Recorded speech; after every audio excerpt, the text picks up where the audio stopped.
1절에 보면 주님께서 이미 그 제자 공동체를 하나의 그 조직화시켰죠. 70인을 세우사 친히 가시려는 각 동네와 각 지역으로 둘씩 앞서 보냈다. 몇 팀인 거죠? 그러니까 35팀이 되는 거죠. 그죠? 2명씩 했으니까. 왜 2명이냐라는 질문이 들어가겠죠. 왜 2명인가 하면, 한 명이 가면은 어떤 그 어시스트 할 수 있는 어떤 그 협력 관계가 유효하지 못하고, 또 3명이면 어떻겠냐 이런 생각을 하죠. 3명이면 자꾸 판가름이 돼서 싸운다고 그래요. 그래서 가장 좋은 그 팀이 2명씩 가는 거라고 그럽니다. 그래서 2명을 세워서 효율적인 그 전도를 위해서 2명씩으로 이렇게 선택을 정한 거고, 중요한 건 뭔가 하면 여기서 왜 70이냐 그 말이에요. 50이도 할 수 있고 뭐 12명도 할 수 있고 하잖아요. 근데 이 70의 근거가 어디에서 나오냐면 창세기 10장에 가면, 여러분들은 이제 그 기억하시냐는 모르겠습니다. 창세기 10장이 뭔가 하면 노아의 세 아들의 후손들의 그 족보가 나옵니다. 그 족보가 나오면서 아담 안에서 1차 민족 그 인생들이 홍수 심판으로서 노아 가족에 싹 전멸되고 그랬죠. 전멸되고 새롭게 노아의 가족의 세 아들 계보를 통해서 인류 역사가 시작되는 걸로 성경에 기록하죠. 거기에서 이제 그 노아의 세 자녀의 족보가 나와요. 그 족보가 정확히 몇 명이 등장하냐면 70명이 등장합니다. 그러면 이 말은 그 창세기 10장에서 70명의 그 족보 인물이 나오는데, 이 인물은 온 세상의 종족이다 그 말이에요. 이해되셨죠? 이게 1차적으로 등장을 하고, 그 다음에 두 번째 등장이 어디서 하는가 하면 똑같은 원리입니다. 이 원리. 그러니까 정확하게, 그러니까 물론 우리가 70명으로 우리 주님께 짰다고 이렇게 이해하겠지만 70명이 아닐 수도 있는 거란 말이에요. 그러니까 이건 하나의 우리에게 주는 하나의 이 숫자가 주는 메시지예요. 메시지. 그 메시지를 이해를 하셔야 된다 그 말이죠. 그럼 또 하나는 창세기 여러분 원래 46장, 애굽에서 요셉이 낳은 아들은 2명이니 야곱의 집사람으로 애굽에 이른 자가 모두 70명이라. 요 자리가 어떤 자리인지 아시죠? 애굽에 이른 자가 몇 명? 네. 이게 어떤 자리인가 하면 야곱의 아들 요셉이 살아있었죠. 총리로 살아있어가지고 베냐민을 벌모로 잡았던 그 애굽의 총리가 알고 봤더니 자기가 죽었다고 생각했던 요셉이었어요. 그렇죠? 그 요셉의 청으로 공식적으로 애굽 왕의 그 초청을 받아서 애굽으로 식객으로 들어가죠. 식객으로 들어갈 때 야곱 가족이 전체 그 족보 숫자가 몇 명이라고 그러면 70명이라는 거예요. 그럼 요거 좀 기억을 해놔야 거기 들어간 거 정확히 70명이야. 정확히 70명은 또 아니에요. 그러니까 성경을 얘기하는 건 70이 갖는 의미 때문에 그런 거란 말이에요. 또 우리가 등장하느냐, 민수기 10장을 해요. 11장, 민수기 11장. 시작. 모세가 나가서 여호와의 말씀을 백성에게 알리고 백성의 장로 70인을 모아 성막에 들러 세우매 여호와께서 구름 가운데 강림하사 모세에게 말씀하시고 그에게 임한 영을 70 장로에게 임하게 하시니 영이 임하실 때 그들이 예언을 하다가 다시는 하지 아니했다. 여기 영이 뭐죠, 여러분? 성령이죠. 성령이 그동안 누구한테 임했는데? 그렇죠. 모세한테 임했죠. 지금 여기 현장이 어느 자리죠, 보니까? 시내산이에요, 시내산. 시내산에서 모세가 광야길을 이스라엘 백성들을 이제 우리 식으로 하는 목회자로 한 거잖아요. 목회자로 써서 200만이라는 어마어마한 숫자를 이끌고 나오는데 이게 혼자서 감당이 안 되죠. 그러니까 모세도 지치고 다 힘들단 말이에요. 그래서 이때 이제 그 모세의 장인 이드로가 모세한테 하나의 훈수를 둔 거예요. 너 혼자 하려고 하지 말고 좀 사람을 세워서 일 좀 나눠서 해서 너도 좋고 우리 백성도 이렇게 밀원체가 되니까 좋고 그렇게 해서 몇 명을 세웠어요? 70명을 또 지도자를 세운 거예요. 우리 시가 목사를 70명 세운 거예요. 성경에 장로 그러면 여러분들이 이제 이렇게 우리 한국에 있는 장로로 얘기하는데 장로는 아니에요. 정확히 얘기하면. 장로가 아니고 정확히 목회자를 얘기한 겁니다. 그렇게 이해하기 좋아요. 그러면 이 70명을 세웠다 그 말은 이 70명이 또 여기 또 등장을 했고 지금 이스라엘 공동체를 이끌어가는 그 리더 그룹으로서 70명 세웠죠. 그죠? 70명 세웠어요. 그럼 이제 또 뭐 출애굽기에 나오고 많이 나오는데 여기서 이제 여러분들이 붙들어야 될 게 뭔가 하면 오늘 누가복음하고 관련해서 뭘 일하셔야 되는가 하면 1차적으로 하나님께서 그 애굽 그 가나안 그러니까 그 유대 땅에 하나님이 우리 주님께서 복음을 증거하시는데 당신도 육신의 한계를 가지고 있고 그렇죠? 그러니까 당신의 사역을 당신의 가야 될 자리를 먼저 전령사로 제자 공동체를 70명을 세워서 유대 전 지역을 파송하는 거죠. 그렇죠? 네, 복음을 들고 파송하는 거죠. 이게 뭐 어떤 컨셉인가 하면 지금 우리에게 저런 패시지 뭔가 하면 이 70명을 시켜서 우리 집안 성도죠. 그리고 구약으로 상식으로 말하면 야곱의 가족이죠. 맞아요, 틀려요. 야곱의 가족이 형태적으로는 배가 고파서 굶주림을 피해서 식객으로 들어가지만 원래 내용적으로 이제 뭘 하고 있는 거예요, 하나님께서? 네? 이렇게 보셔야 돼요. 이걸 보셔야 돼요. 형태적으로는 야곱 가족이 우리 식으로 말하면 거지가 돼가지고 배척으로 들어가는 게 맞아요. 근데 내용적으로는 뭐예요? 하나님 나라의 복음을 들고 애국으로 대표된 세상 가운데 파송된 거죠. 이 개념을 잡으셔야 돼요. 그러니까 우리가 성도라고 하는 것은 내 처지와 상황과 위치가 아무 의미가 없어요. 하나님께서 여러분 같으면 이렇게 생각할 거예요. 이왕이면 좀 야곱을 그 가족을 좀 뻔때 있게 거부가 되기 위해서 그야말로 백마타게 해가지고 폼 잡고 좀 자기 아들 야곱이 요셉이 그 총리가 됐으니까 그 애굽을 좀 이렇게 휘어잡을 수 있도록 좀 뻔때나게 해서 좀 이렇게 거창해가지고 딱 폼 잡고 들어가면 참 좋은데 하나님께서 그런 식으로 우리를 안 보내세요. 그게 쉽게 해서 하나님의 지혜고 하나님의 방식이란 말이에요. 여기 여러분 빨리 눈을 뜨셔야 됩니다. 이 원리가 오늘 누가복음에서 다시 한번 나타나. 이게 왜 중요하냐? 이 원리가 메시아 사상이에요. 메시아 사상. 아주 중요한 메시아 사상이에요. 이게 이사야서 53장의 그 내용이란 말이에요. 할렐루야? 그러니까 오늘 누가복음 1장에서 누가복음 10장 1절에 1절 말은 이 70명이 복음을 들고 온 세상 가운데 지금 파송됐다는 거잖아요. 맞아요, 틀려요? 마치 뭐처럼 애굽의 세상 가운데 하나님의 택한 야곱의 그 가족이 파송된 것처럼 그렇게 파송이 된 거예요, 지금. 할렐루야? 근데 이 사람들이 파송이 되는데 이 사람들이 어떤 태도와 자세로 파송돼야 되냐 하는 것이 2절부터 내용이란 말이에요. 2절. 이르시되 추수할 것은 많되 일꾼이 적으니 그러므로 추수하는 주인에게 청하여 추수할 일꾼들을 보내주셔서 하라. 이게 여기서 뭘 잡으셔야 되는가 하면 우리는 그러니까 70인 전도되죠. 저와는 70인 전도된 겁니다. 그러니까 이 시간 그리스도를 영접한 사람들은 그리스도를 고백한 사람들은 구속 고백한 사람들 전부 다 70인 전도대에 다 해당이 되는 겁니다. 그러니까 그 70인 전도대에는 결국 뭘 경험한 자냐? 그리스도를 경험한 자예요. 그리스도를 경험했다 그 말은 그리스도에 대한 마음과 그리스도에 대한 생각과 그리스도에 대한 심정을 공유해야 된다 그 말이에요. 그러니까 오늘 전도자로 선다 이 말은 지금 내 생각과 의지와 뜻과 논리로 가서는 안 된다는 거예요. 결국은 내가 지금 나는 없어지고 주님만 나에게 존재해서 주님의 생각과 마음과 심정으로 이제는 서져야 된다 그 말이에요. 그 첫 번째 심정이 뭐였느냐? 추수할 것은 많되 일꾼이 적으니 그러면 추수하는 주인에게 청하여 추수할 일꾼들을 보내주셔서 추수꾼이 모자라니까 추수할 일꾼을 보내달라고 주님 앞에 간절히 기도하는 심정으로 서야 된다 그 말이에요. 그러니까 지금 현재 추수 때라는 사실을 눈을 떼야 된다 그 말이에요. 이걸 지금 잘 표현한 게 요한복음 4장이란 말이에요. 4장. 요한복음 4장. 시작. 예수께서 이르시되 나의 양식은 나를 보내신 이의 뜻을 행하며 그의 일을 온전히 이루는 이것이니라. 너희는 넉 달이 지나야 추수할 때가 이르겠다 하지 아니하였느냐.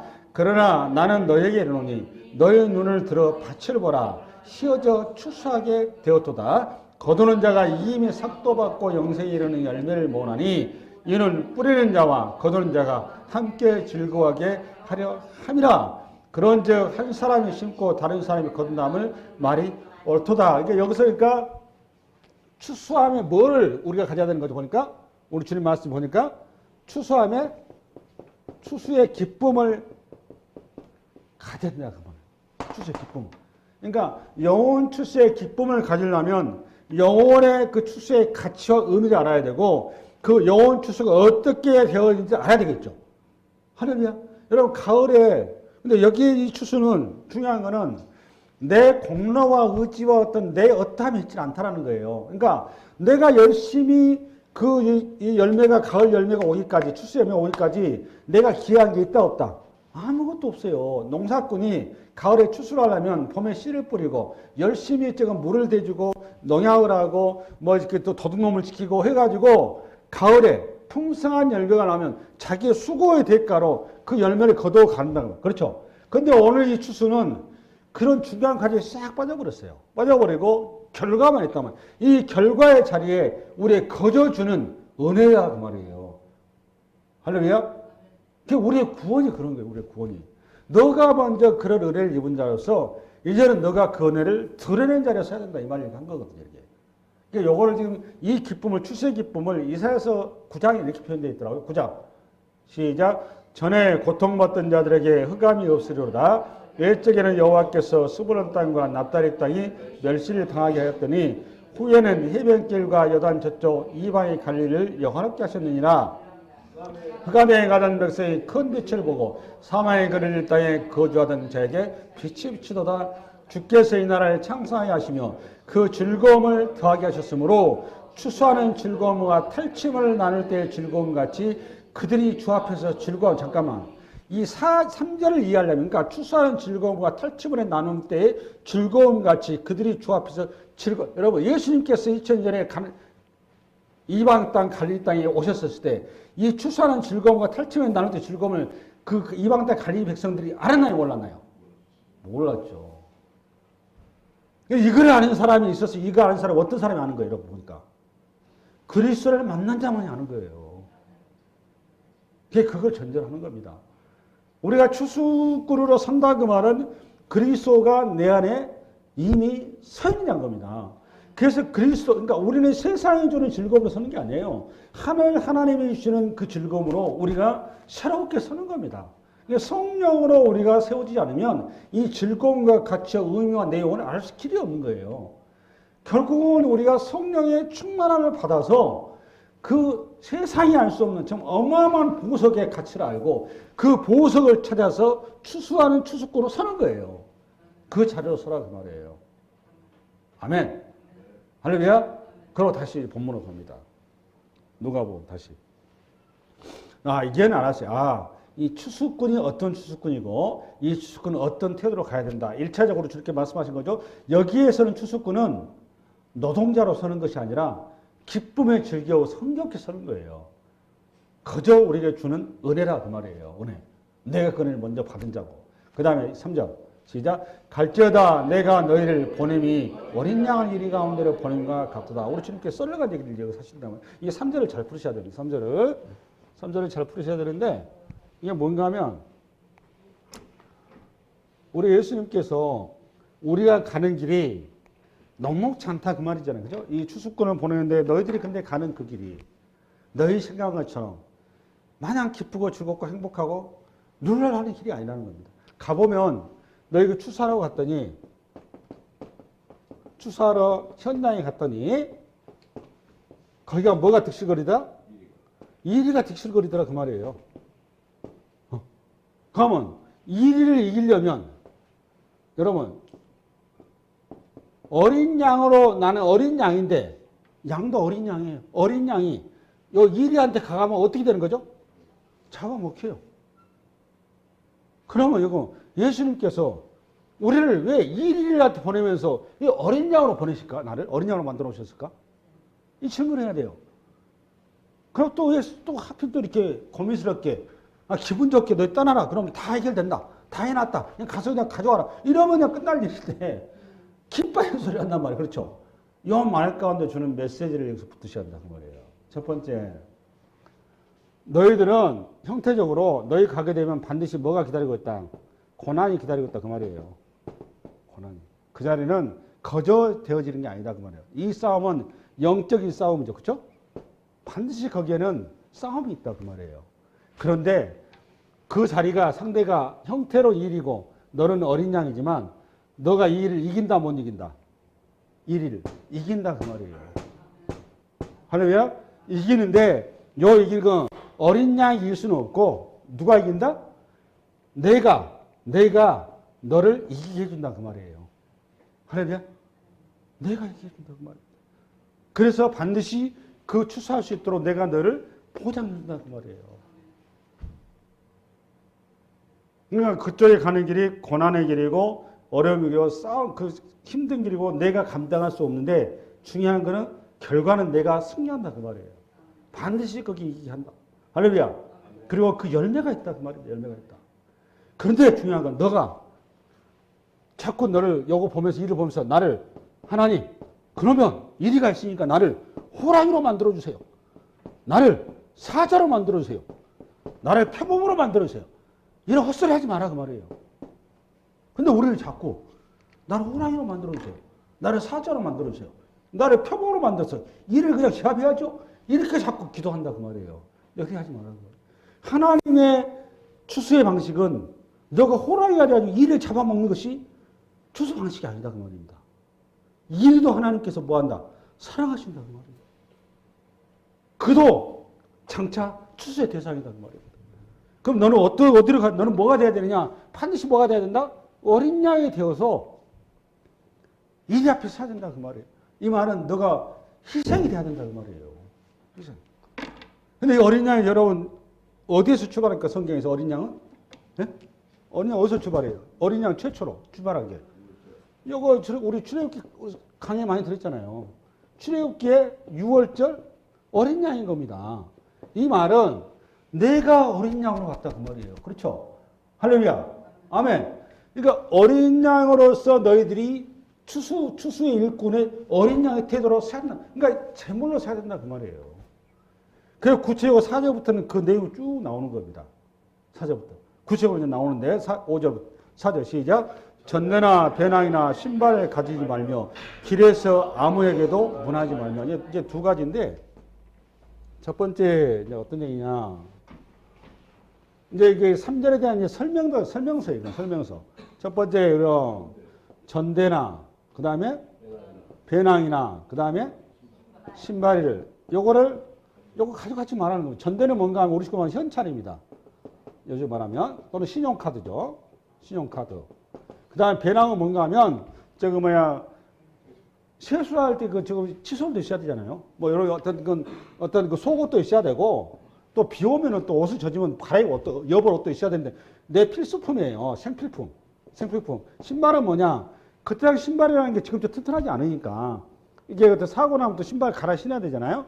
여벌 신발이라면 여행을 가게 되면 반드시 여벌을 준비했습니다. 유대인들은. 그렇잖아요. 요거를 주님께서 다 그냥 이거 하지 말라는 겁니다.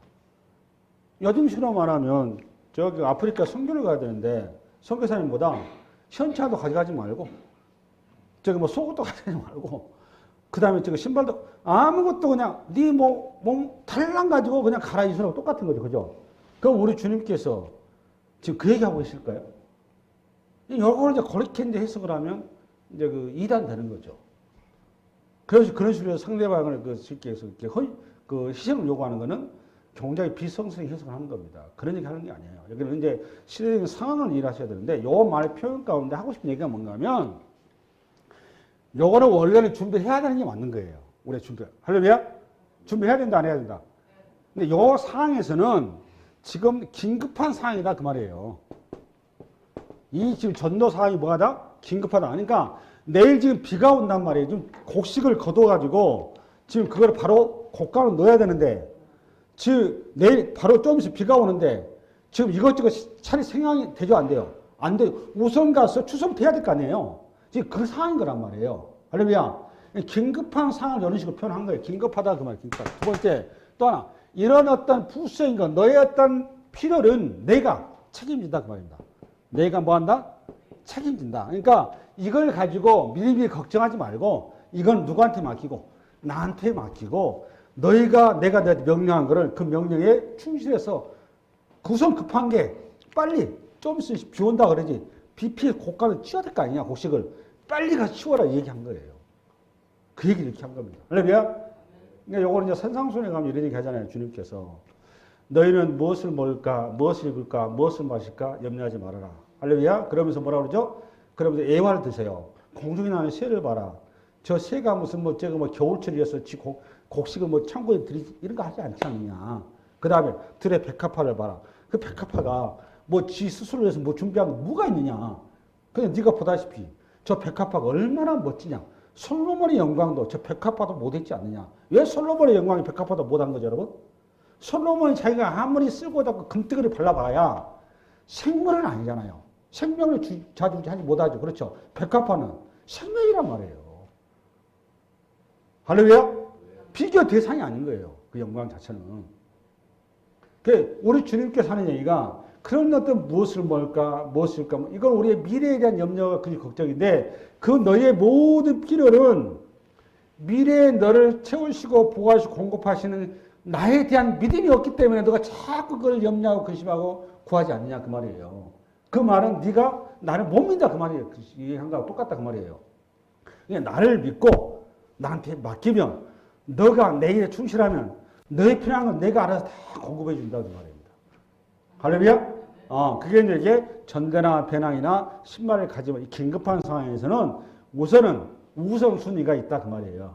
먼저 급한 거. 당장에 비가 쏟아지려 그러니까 빨리 쏟아지기 전에 그 들의 뭐를 곡식을 곡간으로 빨리 치워놔야 된다 그 말입니다. 아멘? 그다음 두 번째, 길에서 아무에게도 문화하지 말며. 이 말은 요건 유대인들의 어떤 그 문화를 이해하셔야 되는데 유대인들의 어떤 그 접대문화, 배움문화 있잖아요. 이게 시간이 되게 길답니다.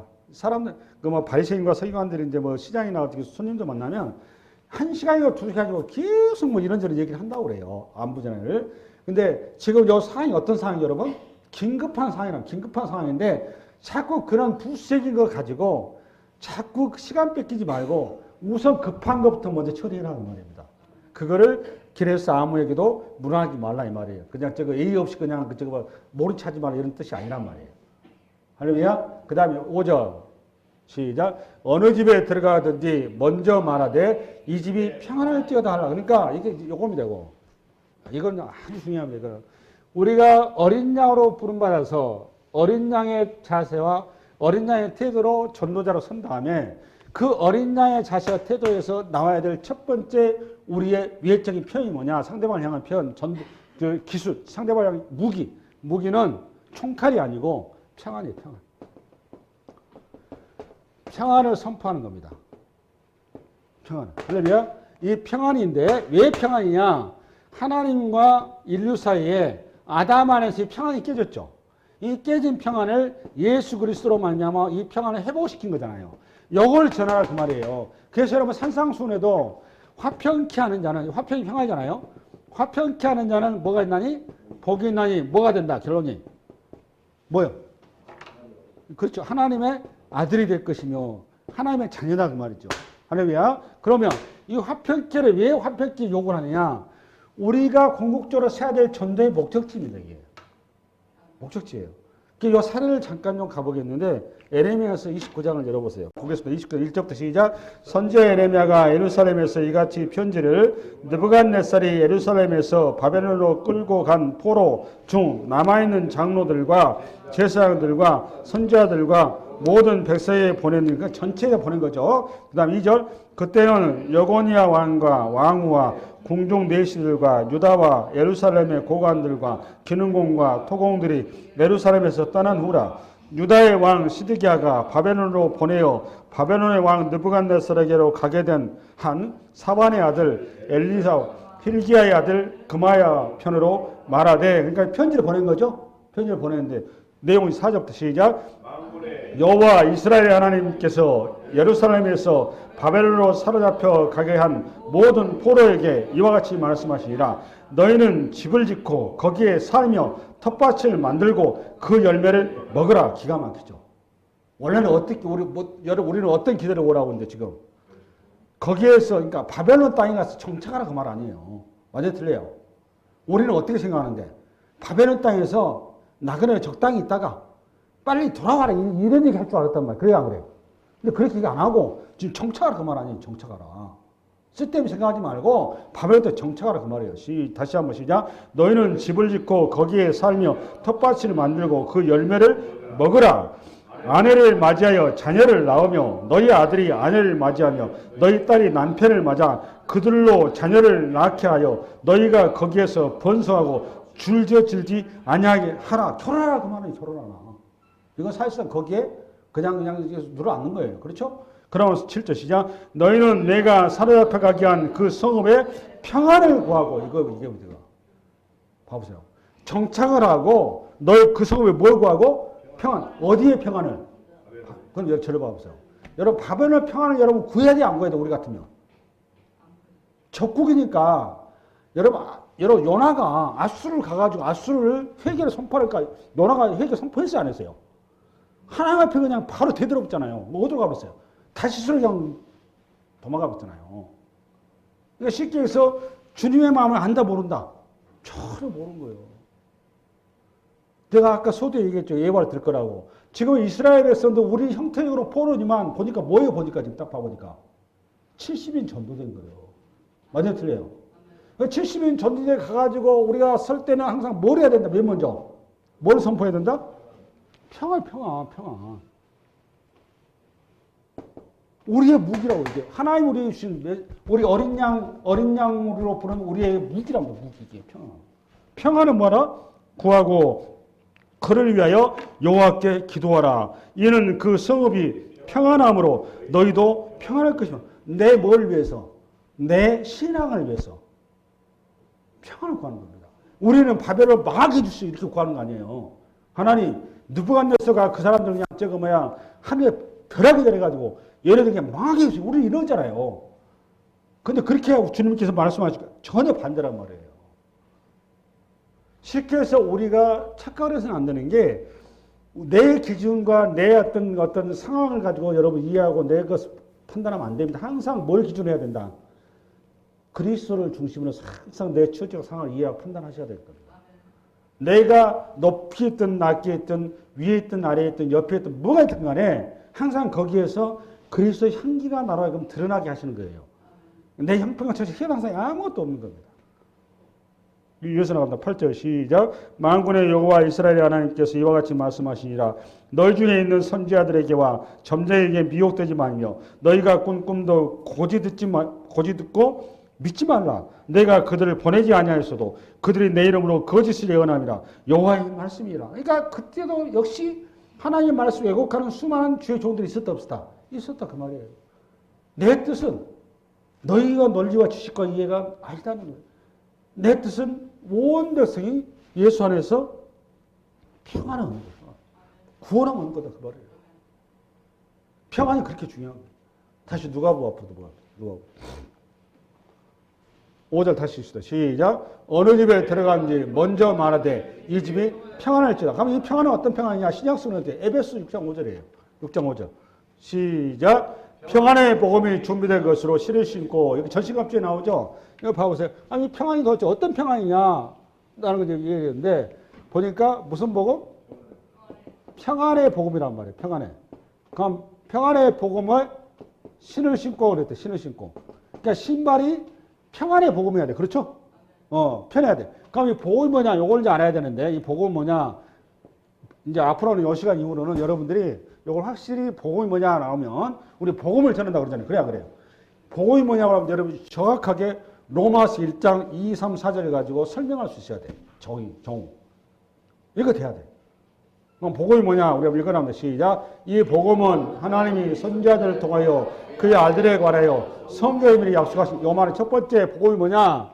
구약에 예언된 예수 그리스도가 그 말이에요. 구약에 예언된 예수. 누구를 통해서? 선지자들을 통해서 예언된 예수 그리스도가 복음이다 그 말이에요. 두 번째 3절. 그의 아들에 관하여 말하면 육신으로는 다윗의 혈통이 나셨고 두 번째는 이 예수 그리스도는 다윗의 가문으로 나왔다 이 말이에요. 이거 이미 예언된 거죠? 다윗의 가문으로 육체를 입고 육체를 가지고 이 땅에 태어났다 그 말이에요. 아멘? 육체를 가진 분이다 그 말이에요. 그 다음에 3절 4절 시작. 성결의 영으로는 성령으로 그 말입니다. 성령으로 죽은 자들 가운데 부활하사 능력으로 하나님의 아들로 선포되셨으니 요거는 우리 주님께서 세 번째는 십자가에 죽으셨다가 부활하셔서 하늘에 우리 성부 하나님의 우편에 앉아 계신 분. 그래서 우리를 그의 신부로 우리를 부르고 계신 분. 그분이 누구? 예수 그리스도. 그러니까 복음이 뭐냐라고 물으면 복음의 결론이 뭐예요? 예수 그리스도를 복음이라고 그러는 거예요. 정우. 복음이 뭐라고 여러분? 예수 그리스도. 이게 우리 뭐 장로 시험에도 나왔는데 이게 원래 복음이 원뜻이 기쁜 소식 그 말이에요. 예수만큼 기쁜 소식 어디 있어요? 예수. 그 예수 그리스도를 복음 그러는 겁니다. 성경에서. 할렐루야. 그러면 이 예수가 어떤 예수야? 근데 우리가 전하는 복음은 평안의 그리스도라고 말해요. 평안의 그리스도. 평강을 우리에게 주신 그리스도. 십자가에서 하나님과 우리 사이에 담을 오시고 평강을 완성하신 분. 그 예수를 증거하라 그 말이에요. 아멘. 다시 한번 누가복음 6절 시작. 만일 평안을 받을 사람이 거기에 있으면 너희의 평안이 그에게 머물 것이요 그렇지 않으면 너희에게로 돌아오리라. 그러니까 우리 할 일은 뭐예요? 보니까 평안을 선포하고 증거하는 겁니다. 이 평안은 누구의 평안? 예수 안에 있는 평안이에요. 그리스도의 평안. 그 다음에 그 집에 요하며 주는 것을 먹고 마시라. 일꾼이 그 삭슬을 받는 것이 마땅하니라. 이 집에서 저 집으로 옮기지 말라. 그러니까 두 번째는 이제 요게 또 설교를 잘해야 되는데, 그러니까 우리가 전도를 가게 되면 그 전도받은 사람이 우리를 이제 그냥 안 보내죠. 그죠? 대접을 하죠. 대접을 하는데 그 대접을 거부를 하고 무시하는 것도 잘못된 거예요. 그 대접을 받아야 되는데 받되 적절하게 받아야 돼요. 그걸 얘기한 겁니다. 왜 받아야 되느냐? 근거는 성령이 이르실 때 곡실벌과 떠는 소입에 망을 씌우지 말라 했고, 또 일꾼이 그 삭슬 받는 것은 마땅한 게 삭시다 그 말이죠. 그 접대받는 게 삭시다. 그러고서 로마서를 읽어요. 로마서 15장 시작. 이는 마게도냐와 아가야 사람들이 예루살렘 성도 중 가난한 자들을 위하여 기쁘게 얼마를 예루살렘 성도들 중 가난한 자를 위해서 했다고 그러죠. 그러면 마게도냐 아가야는 어딘가 하면 그리스 땅을 얘기합니다. 그리스 땅. 이게 지금 빌립보서인데, 이는 마게도냐와 아가야 사람들이 예루살렘 성도 중 가난한 자들을 위하여 기쁘게 얼마를 연보했어요. 그러니까 예루살렘 교회가 어렵다 그러니까 연보했다 그 말이에요. 헌금했다 그 말이에요. 그 다음에 저희가 기뻐서 하였거니와 또한 저희는 그들에게 빚진 자니 만일 이방인들이 그들의 영적인 것을 나눠 가졌으면 육적인 것으로 그들을 섬긴 것이 마땅하니라. 이제 요걸 해석하려면 이렇게 해석을 해야 됩니다. 에베소서를 가면 1장부터 3장까지 교리에 관한 거예요. 근데 4장부터 시작해서 6장까지는 요거는 실천에 관한 겁니다. 실천. 요거 뭐하고 똑같으냐? 로마서 1장부터 11장이 여기에 해당하는 거고, 로마서 12장부터서 16장까지가 여기에 해당하는 거예요. 아시겠죠? 근데 여기에서 첫 번째 나오는 게 에베소 중요한 교리서인데, 마지막 서신인데, 하나됨이란 말이에요. 하나됨. 뭐가 하나됨이냐? 예수 그리스도를 머리로 해서 성도는 지체가 되는 거죠. 그죠? 그래서 이걸 교회 그러는 겁니다. 교회가 뭐냐? 너희 두세 사람이 내 이름 모인 곳. 그러니까 예수 그리스도를 머리로 고백하고 우리가 하나된 공동체, 그걸 교회 그러는 거거든요. 이거를 우리 사도 바울이 이거를 사람의 형태를 모양을 가지고 이거를 이렇게 설명해 놨어요. 그럼 여기 머리는 누구? 그리스도. 그러니까 복음을 전한다 그 말은 하나님 나라 선포한다 뒤에 나오는데, 하나님 나라 선포한다고 하면 하나님 나라가 그리스도거든요. 그리스도가 뭐가 되는 거? 우리의 주권자가 되는 거. 그걸 하나님 나라 선포한다 그 말이에요. 그걸 고백한다 그 말인데, 봐보세요. 여기 이 지체는 눈이 볼 수는 있을 때 듣지는 못하죠. 그래 안 그래요? 그러니까 눈과 귀가 하나 될 수 있는 거는 어떻게 되는가 하면, 보는 거는 누구한테 도움을 받고, 귀가 눈한테 도움을 받고, 듣는 거는 눈이 귀한테 도움을 받고, 그거 올린 거예요. 그러니까 복음을 전한 전도자하고 복음을 받은 피전도자가 두 사람은, 한 사람은 피전도자는 복음의 빚진 자죠. 그죠? 이 사람은 영적인 생명을 얻은 거란 말이에요. 그러면 이 사람이 여기에다가 이 영적인 생명값을 헌금을 할 거 아니에요. 그죠? 이 헌금이 쉽게 해서 복음 전도자의 생활비란 말이에요. 생활비. 아멘. 그러니까 이 관계를 통해서 아까 하나님께서 전대도 배낭도 뭐 하지 말라고 그랬죠. 신발도. 이걸 요 얘기를 한 거예요. 요 얘기. 그러니까 너가 필요한 거는 너가 복음을 전한 자를 통해서 너가 빚진 자로서 그들이 받게 될 감사의 하나님 사의 헌금이 너의 전대고 배낭이고 신발로 쓰면 된다 그 말이에요.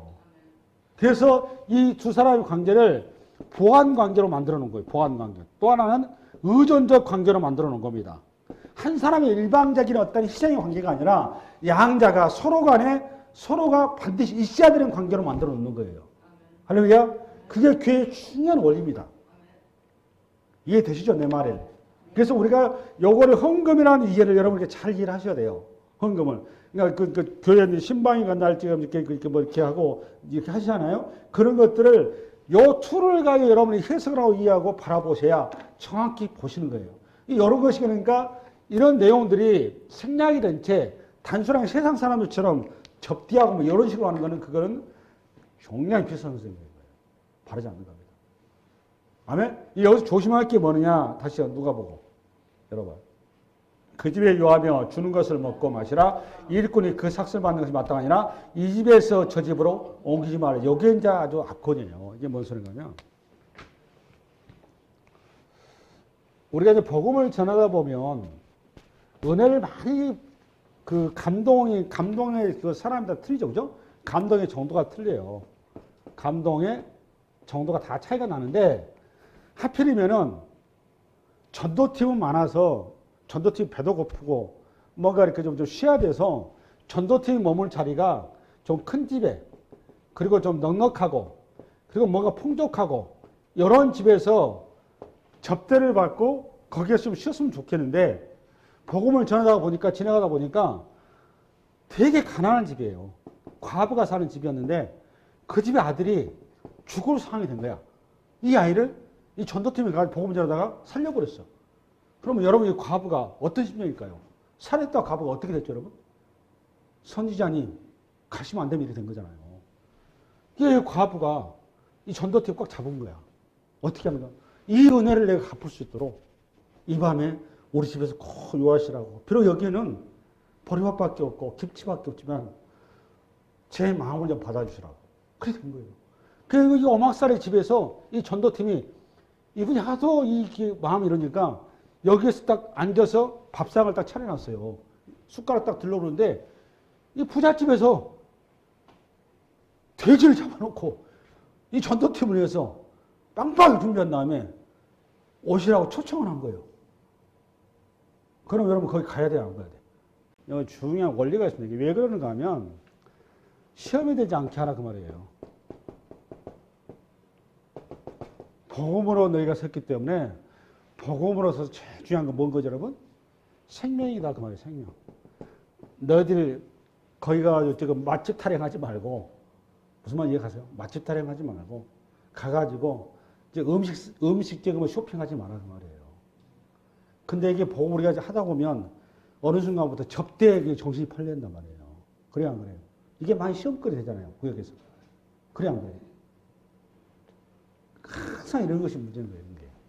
이게. 여기 원리를 정확히 성경이 얘기해 주잖아요. 뭐가 중심이다 여러분? 은혜가 중심인 거예요. 은혜가. 그리고 생명이 중심인 거고 사람이 중심인 겁니다. 그래서 이런 내가 어떤 내 욕망이 중심이 되어버리면 그때부터 항상 사고가 나는 거예요. 복음 전도자로 섰다 그 말은 뭐로 선다? 아까 이게 뭐가 돼야 되는데 내가 어린 양이 돼야 되는 겁니다. 어린 양. 어린 양에 내가 희생 제물로 서는 거예요.